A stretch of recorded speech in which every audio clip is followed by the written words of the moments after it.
এটা হচ্ছে ছোলা। ছোলাটা একটু আমি ভিজিয়ে নিয়েছি, মানে 7-8 ঘন্টার মতো। তারপর এটাকে একটু পেস্ট করে নেব। খুব মিহি করে করব না, একটু দানা দানা থাকবে।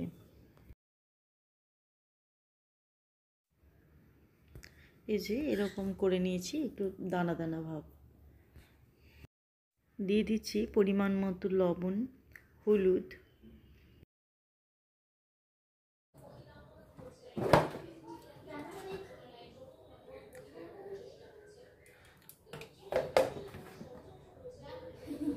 পাঁচ ছ কোয়া রসুন থেতো,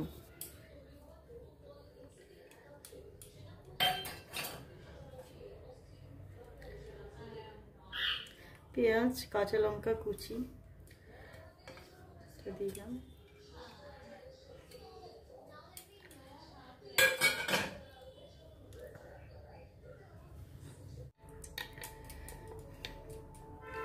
আর একটু লঙ্কা গুঁড়ো।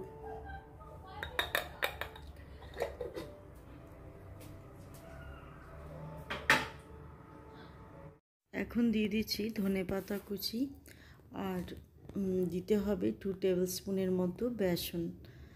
তো প্রথমে আমি একটু একটু মেখে নিই, তাহলে বুঝতে পারবো বেসনটা কতটা দিতে হবে।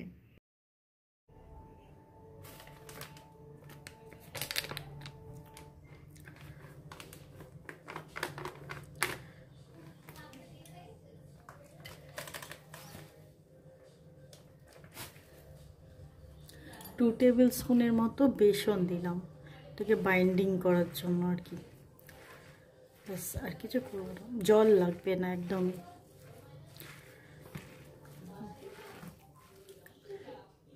সমস্ত উপকরণ ভালো করে মেশানো হয়ে গেছে।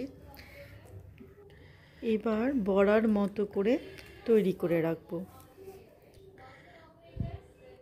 এদিকে তাওয়াটা গরম হয়ে গেছে, তাওয়ার মধ্যে কিছুটা পরিমাণ তেল দিয়ে চারিপাশে ভালো করে ছড়িয়ে দিচ্ছি।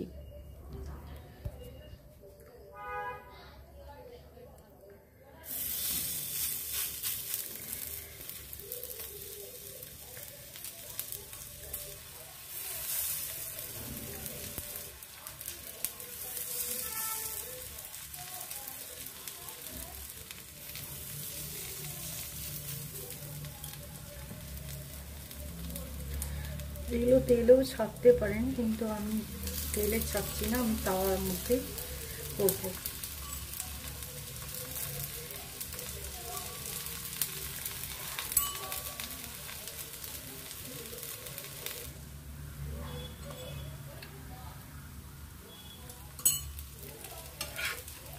এবার উল্টে পাল্টে একটু ব্রাউন ব্রাউন করে ফ্রাই করে নেব।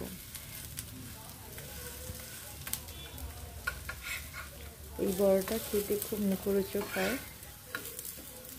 বিকেলবেলা চা মুড়ির সাথে এটা খেতে খুব ভালো লাগবে।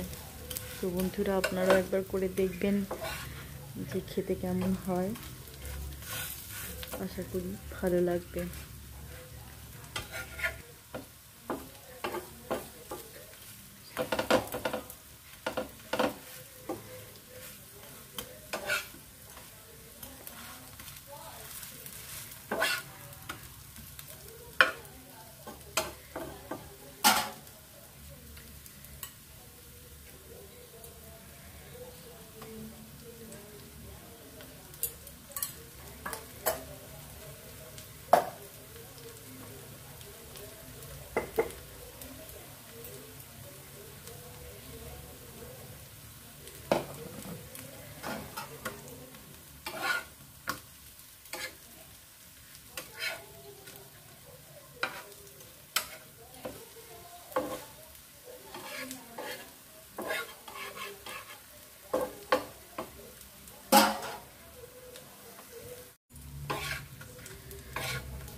বড়াগুলো ভাজা হয়ে গেছে, এগুলো আমি তুলে নেব।